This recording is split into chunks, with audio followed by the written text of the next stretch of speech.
Assalamualaikum warahmatullahi wabarakatuh. Kembali lagi dengan channelnya Mas Kuro. Di sini saya Bi Ija, istrinya dari Mas Kuro. Tumben di sini saya membuat video sendirian karena di video aku akan bercerita tentang pengalaman aku selama kehamilan dan sampai anak aku meninggal. Mungkin sebelumnya udah pernah melihat dari channelnya Mas Kuro ini tentang bagaimana ceritanya anak aku bisa meninggal dunia, apapun apa penyebabnya itu mungkin sudah sedikit dijelaskan dari video itu. Tapi sampai detik ini pun, sampai sekarang pun mungkin video itu udah 1 tahun yang lalu diupload. Sampai sekarang ini saya belum berani melihat video tersebut. Kenapa? Alasannya ya sesi trauma, nggak ingin mengingat lagi kejadian tersebut. Rasanya sedih. Sekilas pernah cuma melihat sampulnya aja mungkin dari video Mas Kuro itu. Sedih lihatnya.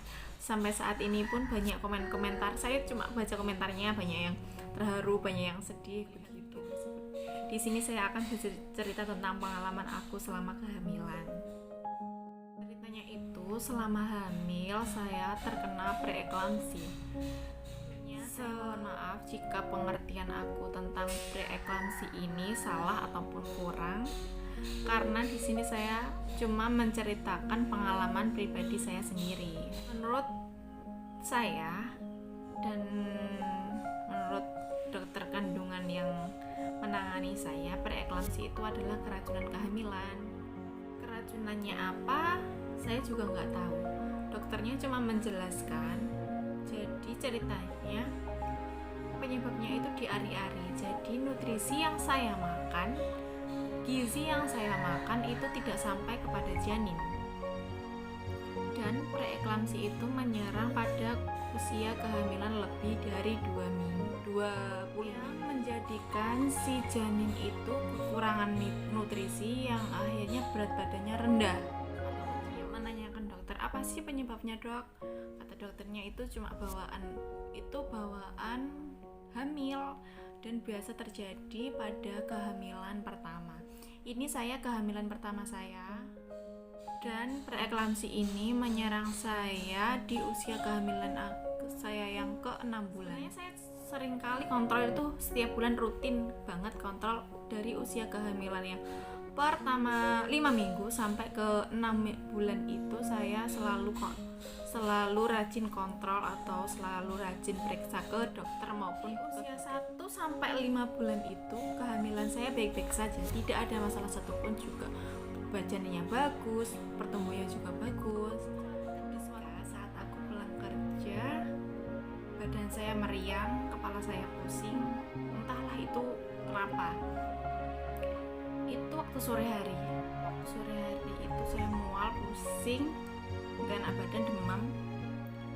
Ke pagi harinya sama suami aku dibawa ke puskesmas terdekat.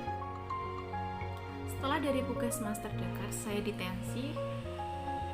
Tekanan darah itu yang biasanya 100 sampai 110 itu 140. Langsung sama bidannya nggak diperiksa, udah Mbak, ini bahaya. Jadi saya dibuatkan surat rujukan harus ke rumah sakit. Di situ udah perasaan saya nggak enak. Aduh, kenapa ini gitu? Kok begini? Biasanya kan baik-baik saja, nggak ada tanda-tanda apapun untuk itu. Setelah itu dibuatkan surat rujukan sore harinya, kan praktek di rumah sakit, prakteknya sore hari. Jadi sore harinya saya ke sana ditensi USG. Janinnya itu kecil, seharusnya udah hampir 2 kilo, itu masih 1,2. Dan ketuban saya itu udah hampir habis, tinggal sedikit. Jadi janinnya udah sulit bergerak gitu, sulit bergerak. Dokternya emang menceritakan kemungkinan terburuk yang terjadi. Itu di situ saya udah shock diceritain kayak ini bisa lahir cacat, ini bisa lahir prematur, nanti bisa aduh, kemungkinan buruk itu sama dokter udah dikeluarkan semuanya, dan membuat aku itu semakin shock. Ya Allah, kenapa kayak begini? Saya tahu itu sama dokter itu dikasih dikasih resep, dikasih obat-obat untuk mempertahankan kandungan itu. Kan dokternya udah bilang kalau kandungan ini udah nggak bisa tahankan lama-lama. Jadi dokter mau ada tindakan. Ditunggu setelah 2 minggu, jika ada perkembangan saya mau dioperasi sesar. Setelah 2 minggu berlalu, saya udah menjalankan apa-apa yang disarankan oleh dokter, makan ini, makan itu, banyak minum obat ini itu, udah saya jalankan semuanya. Namun setelah 2 minggu saya kontrol lagi ke rumah sakit tersebut, namun kenyataannya tidak ada perubahan. Janin saya tetap kecil, ketubuhan saya tetap mau hampir habis, dan saat itu juga saya tidak boleh pulang dan dilakukan tindakan optimal pematangan jantung dan paru-paru si bayi agar jika sewaktu-waktu dilahirkan itu sehat. 2 hari saya nginep bolak-balik disuntik, dan suntikannya itu sekali disuntikan tes, rasanya itu di kemaluan kita itu kayak gatal gitu.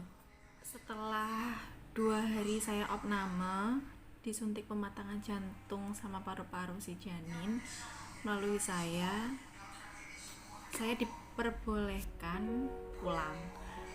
Setelah pulang itu saya dikasih waktu 1 minggu lagi harus segera dioperasi.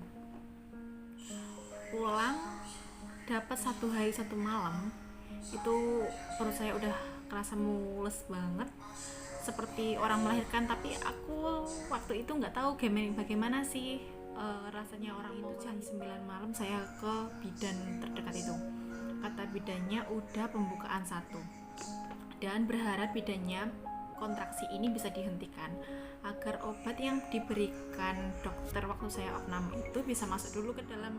Saya dirujuk lagi ke rumah sakit tempat saya opname. Setelah itu langsung jam 9 malam berangkat, itu jaraknya agak jauh, lumayan lah 1 jaman mungkin.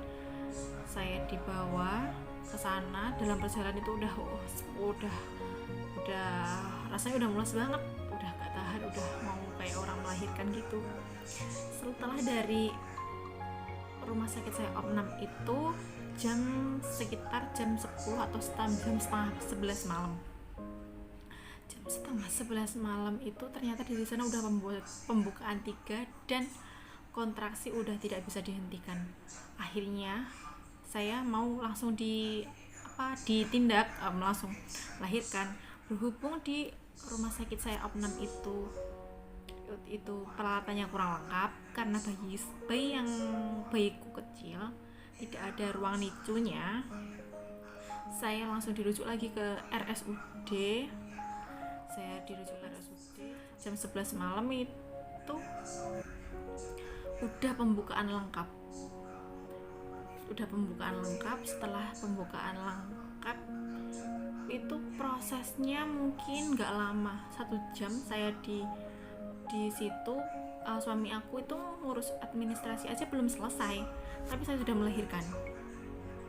Dan dokter saking buru-burunya, saking aku udah nggak tahannya, dokter itu mungkin nggak sempat ngecek yang detail itulah kalau saya punya riwayat hipertensi atau pre-eclampsia. Dari situ saya melahirkan normal, alhamdulillah lahir pas jam 12 malam.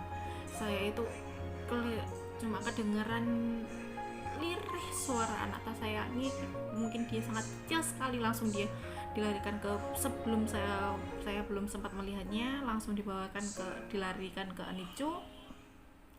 Saya disuruh istirahat. Sejam kemudian itu kepala saya terasa pusing banget. Saya minta teh hangat kepada orang tua saya minta makan, terus emang saya itu ngerasa lapar banget. Habis itu setelah makan beberapa suap itu saya kejang.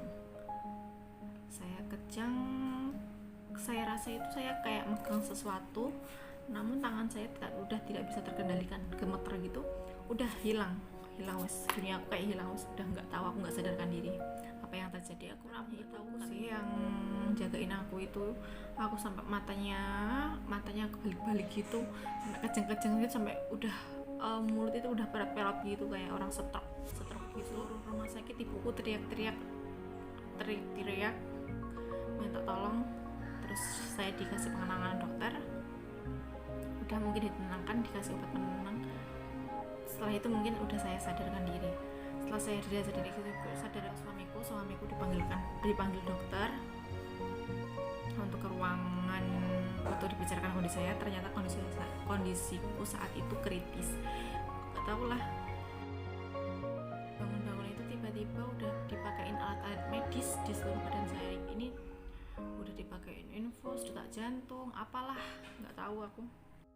Kata suami saya, dikasih tahu sama dokternya kalau keadaan aku itu saat itu kritis dan kemungkinan buruk bisa terjadi pada aku.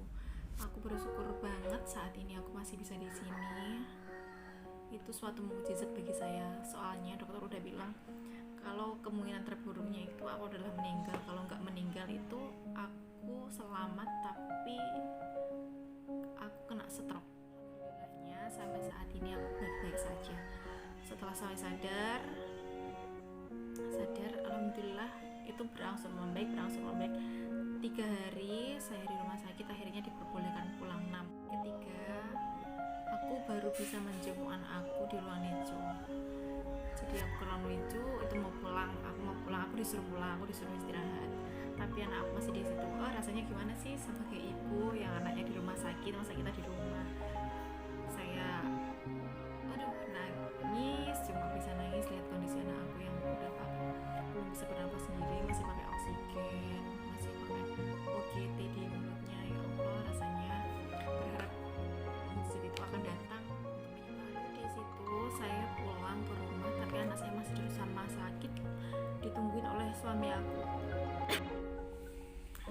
Di situ saya cuma berharap ketika melihat anak aku yang begitu kecil, lahir dengan berat badan 1.300 gram dan panjang 50 cm, sangat begitu kecil, berharap mukjizat itu akan datang. Ya Allah, kapan sembuhkan anak aku, kapan aku ingin rasanya bisa menggendong dia.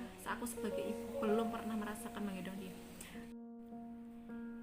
Ya mungkin emang ini sudah takdirku, dikasih begitu, cobaanku emang begitu. Sama Tuhan saya merasakan semuanya kepada yang memberi saya hidup. Sama saya cuma bisa berdoa dan pasrah kepada Allah. Ya Allah, semoga anak saya diberi kesembuhan, gitu aja. Semoga saya diberi kekuatan. Dan begitu saja cerita saya preeklamsi sampai melahirkan. Udah saja cerita aku mengalami preeklamsi sampai aku melahirkan bayi prematur. Selanjutnya saya akan menceritakan perjalanan anak saya selama 38 hari di ruang nicu dan yang akhirnya meninggalkanku untuk selama-lamanya.